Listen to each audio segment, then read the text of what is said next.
నమస్తే గురూజీ. శ్రీమాత్రే నమః. గురుగారు, ఆషాఢ మాసంలో ఎక్కువగా మనం తెలంగాణలో చూస్తే గ్రామ దేవతల పూజలు ఎక్కువ చేస్తూ ఉంటారు. అలానే బోనాలు ఎక్కువ చేస్తారు.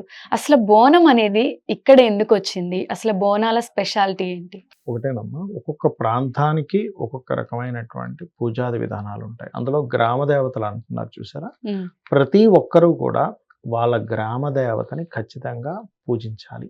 హ్మ్. ఆ గ్రామానికి మొత్తం ఆ దేవత చూసుకుంటుంది. హ్మ్. గ్రామ దేవతలో ఉన్న శక్తి కూడా ఎవరో కాదు, అమ్మవారి శక్తి అక్కడ ఉంటుంది, హ్మ్. ఆ రూపంలో ఉంటుంది. హ్మ్. ఇప్పుడు ఇంకా చాలా అంటే ఆ సాంప్రదాయం తగ్గిపోయింది. కానీ ఒకప్పుడు ఎవరైనా సరే ఏదైనా ఊరు వెళ్ళేటప్పుడు గ్రామ దేవత దగ్గర ఆగి నమస్కారం చేసి వెళ్ళేవారు. ఎందుకంటే వారు క్షేమంగా తిరిగి రావాలి అని. అవును. ఆ గ్రామాల్లో ఉండేటువంటిది, గ్రామం అంటే ఇవాళంటే సిటీ అయిపోయింది కాబట్టి మనకి మొత్తం కలిసిపోయింది. కానీ మనకి ఇప్పటికీ పల్లెటూరులో చూసుకుంటే ఒక్కొక్క ఊరికి ఒక్కొక్క గ్రామ దేవత ఉంటుంది. ఖచ్చితంగా ఉంటుంది. అవును. ఆ గ్రామ దేవత రాత్రి సమయంలో తిరుగుతూ ఉంటుందట. హ్మ్. ఎవరికీ ఇబ్బంది కలగకూడదు అనేటువంటి భావనతో తను రక్షిస్తుంది కాబట్టి తనకి చేస్తూ ఉంటారు. ఇక్కడ బోనాలు బాగా అందరూ కూడా చేస్తూ ఉంటారు. అయితే ఈ బోనాల పండుగలలో కూడా ఏంటంటే మనకు పువ్వులతో మొత్తం హ్మ్. ఇలాగా తయారు చేసి దాన్ని నీళ్ళలో వదులుతూ ఉంటారు. హ్మ్. అదొక రకమైన యోగాన్ని కూడా ఇస్తుంది. అదొక హ్మ్. గొప్ప ధనయోగాన్ని ఇస్తుంది. చాలా మంది ఏంటంటే ఏదో పువ్వులు తీసుకెళ్ళి నీళ్ళలో వేస్తున్నారు అనుకుంటాం. హ్మ్. హ్మ్. అంటే ఇక్కడ వాళ్ళే గాకుండా అది ఎవరైనా చేయొచ్చు అంటారా? చేయొచ్చు, చేయొచ్చు. హ్మ్. ఇక్కడ మనకి ఒక సామెత ఉంది. హ్మ్. నువ్వు ఎక్కడుంటే ఆ సాంప్రదాయాన్ని పాటించని, ఇంగ్లీష్‌లో ఏదో ఒక ఇది ఉంటుంది. హ్మ్. వెన్ యూ ఏదో ఉంటుంది, నాకు గుర్తు రావట్లేదు సరిగ్గా సమయానికి. Hmm. You are in Rome, be a Roman ఏదో ఉంటుంది. ఏదో సామెత మీకు నాకు హ్మ్. కరెక్ట్ గుర్తు రావట్లేదు. ఎక్కడుంటే అలా ఆ సాంప్రదాయాన్ని హ్మ్. పాటించు అని. ఇప్పుడు ఉదాహరణకి మనం తమిళనాడులో ఉన్నాం అనుకోండమ్మా. హ్మ్. తమిళనాడు షిఫ్ట్ అయిపోయాం. హ్మ్. అక్కడ అమావాస్య మంచి రోజుగా తీసుకోవాలి. హ్మ్. ఇక్కడ మనకు అమావాస్య మంచి రోజు కాదు. మంచి రోజు కాదు. అవును. ఇక్కడ మనకి వర్జ్యము, దుర్ముహూర్తం తీసుకోవాలి. హ్మ్. అక్కడ అమావాస్య తీసుకుంటారు, రాహుకాలం, గుళిక కాలం తీసుకుంటారు. అక్కడ ఎవరైనా సరే గుళిక సమయంలోనే కొంటారు. హ్మ్. మీరు ఇక్కడ నుంచి అక్కడ షిఫ్ట్ అయిపోయారు. అక్కడుండే సాంప్రదాయాన్ని పాటించాలి. హుహు. ఇప్పుడు ఏ ప్రాంతంలోకి వెళ్తే ఆ ప్రాంతం సంబంధించినవే ఫుడ్ తినాలి కూడా. హ్మ్. ఎందుకంటే ఆ వాతావరణానికి మీకు అది సెట్ అవుతుంది. సెట్ అవుతుంది. హ్మ్. ఇప్పుడు మీరు ఇక్కడ ఉండి అమెరికాలో ఏమంటే నేను ఇండియాలో లెఫ్ట్ సైడ్ నుంచి డ్రైవ్ చేసుకుని నన్ను అమెరికాలో వెళ్తానంటే ఒప్పుకోరు. అమెరికా అంతా రైట్ సైడ్ డ్రైవింగ్ ఉంటుంది. అవును. అక్కడ లాస్ వేరే ఉంటాయి. హ్మ్. అలాగే ఎక్కడిది అక్కడ పాటించాలి. హ్మ్. ఆ రకంగా మీరు ఇక్కడ ఉండే వాళ్ళందరూ కూడా చక్కగా ఆ బోనాలకు సంబంధించి చేసుకోవచ్చు. హ్మ్. చంద్రుడు, శుక్రుడు కలయిక అనేటువంటిది ఒకటి ఉంది జ్యోతిష్ శాస్త్రంలో. చంద్ర శుక్రులు అంటే చంద్రుడు అంటే వాటర్, హ్మ్. శుక్రుడు అంటే ఫ్లవర్స్. హ్మ్. ఈ వాటర్ ఫ్లవర్స్‌ని తీసుకెళ్ళి గనక వాటర్‌లో వేస్తే మీరు గమనించండి, హైదరాబాద్‌లో ఉన్నంత బిజినెస్ ఇది గాని ఎక్కడ మీకు కనబడదు. హ్మ్. అవునా అవును. కాదా? అవును. ఎందుకంటే ఇక్కడ చేసేటువంటి బోనాల పండగ కూడా ఒక రకమైనటువంటిది. హ్మ్. అలాగే ఈ బోనాల సమయంలో మనకి అందరికీ కూడా ఏంటంటే తెలియకుండానే సైంటిఫిక్‌గా ఒక గొప్ప ఇది ఉంటుంది. ఎలా అంటే పసుపు నీళ్లు జల్లుతారు. హ్మ్.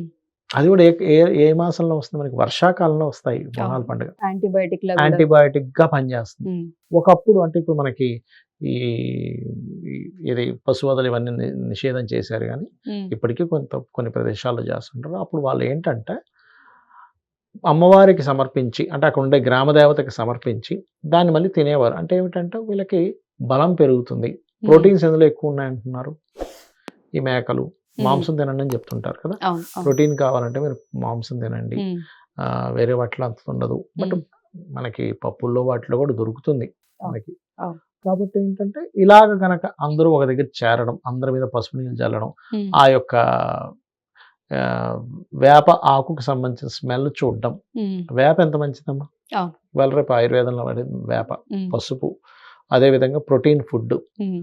అందరూ ఉత్సాహంగా డాన్సులు చేసినప్పుడు ఏమవుతుందంటే అక్కడికి ఇప్పుడు చలికాలంలోనే ముడుచుకుపోతుంటాయి. అవును. అక్కడికి వెళ్ళి చక్కగా అందరూ నృత్యం చేసుకున్నట్టుగా ఒక ఎంజాయ్‌మెంట్‌లోకి వెళ్తారు. అంటే హ్మ్. బాడీ ఒక స్టేజ్‌కి అలా వెళ్ళినప్పుడు హ్మ్. మనకి తెలియకుండానే ముడుచుకుపోతున్నటువంటి నరాలు కూడా సెట్ అవుతాయి. హ్మ్. అలా అనేకమైనటువంటి విషయాలు ఈ పండుగల్లో ఉన్నాయి. హ్మ్. అందుకని చెప్పి ఎక్కువగా తెలంగాణలో ఎక్కువగా జరుపుకుంటారు. తెలంగాణలో జరుపుకోవడం గాని, మనకి ఎప్పటినుంచో వస్తున్నటువంటి తెలంగాణలో ఈ బోనాల పండుగ కానివ్వండి, హ్మ్. ఇవన్నీ గూడా. హ్మ్. కాబట్టి చేస్తూ ఉంటారు. మీకు ఇంకోటేంటంటే మరి ఇప్పుడు ఈ మధ్య కాలంలో తగ్గింది కొంచెం. హ్మ్. బోనాల రోజు ఒక పచ్చి కుండను తయారు జేస్తారు. హుహు. తయారు చేసి దాని మీద నిలబడి చెప్తారు. హ్మ్. మరంత పచ్చి కుండ ఎలా నిలబడుతున్నారు పచ్చి కుండ మీద? అంటే దేవుడు. అదొక దేవతా సంబంధించిన శక్తి అక్కడ ఉంటుంది. అంటే గ్రామ దేవత అనేటువంటిది ఉంది ఖచ్చితంగా. ఉమ్, కాకపోతే మీరు ఎంత నమ్ముతున్నారు, ఉమ్, మీరు ఎంత బలంగా చేసుకుంటున్నారు అనేటువంటి చాలా ముఖ్యమైనటువంటి విషయం. ఇక్కడ చాలామంది ఏమిటంటే దేవత ఉంది లేదా, భగవంతుడు ఉన్నాడా లేదా అని ఆలోచిస్తూ ఉంటారు. ఉమ్, ఇక్కడ నేనేం చెప్తానంటే భగవంతుని నమ్మాలా వద్దా, ఉమ్, చాలామంది ఈ సంశయం నన్ను అడుగుతూ ఉంటారు. ఏమండి భగవంతుని నమ్మాలా వద్దా, నమ్మితే ఏంటి, నమ్మకపోతే ఏంటి అంటే నేను ఒకటే చెప్తాను. ఉమ్, నువ్వు ఒక నెగటివ్ థాట్ నీలోకి వచ్చింది అనుకుందాం, ఉమ్, ఏదో జరిగిపోతుంది అని థాటే కదా నీకు వచ్చింది. అవును. ఆ నెగటివ్ థాట్ వల్ల నువ్వు మానసికంగా కృంగిపోతున్నావా లేకపోతే ఆనందంగా ఉంటున్నావా? ఉమ్, చెప్పండి. కృంగిపోతారు. కృంగిపోతున్నాం. ఉమ్, భగవంతుడు అనేది ఒక పాజిటివ్ థాట్. ఒక ఉమ్, పాజిటివ్ థాట్ వచ్చినప్పుడు నువ్వేమవుతున్నావు? హ్యాపీగా ఉంటారు. హ్యాపీగా ఉంటున్నావు. ఉమ్, భగవంతుడు అనేటువంటి ఒక నమ్మకం, ఒక పాజిటివ్ థాట్ కాబట్టి నీకు ఆటోమేటిక్గా హ్యాపీనెస్ ఇస్తుంది. ఉమ్, ఆ పని జరగడానికి నీకు సక్సెస్ అవుతుంది. జస్ట్ థాటేగా. అవును. ఇది భగవంతుడు అనేది పాజిటివ్ థాట్ నెగిటివ్ థాట్ అని తీసుకుంటే కంప్లీట్ పాజిటివ్ థాట్ పాజిటివ్. ఇది. భగవంతుడు ఉన్నాడు, అబ్బా రాముడు ఎంత గొప్పవాడు, కృష్ణుడు ఎంత గొప్పవాడు, అమ్మవారు ఎంత గొప్పది, ఉమ్, నేను పూజ చేసుకున్న ఆ రోజు చాలా బాగుంది, ఇవన్నీ పాజిటివ్ థాట్స్. ఉమ్, ఇది ఇలా జరిగిపోయింది, ఏంటో నాకు అన్ని డబ్బులు పోయాయి, ఇవన్నీ నెగిటివ్ థాట్స్. ఉమ్, మీరు లైఫ్లో ఎనీ నెగిటివ్ థింగ్ కనుక మీరు ఆలోచించినప్పుడు ఉమ్, మీకు ఏం జరుగుతుంది? ఆ కొన్ని క్షణాలు సైకలాజికల్ గా కూడా డిస్టర్బ్ డౌన్ అయిపోతాం.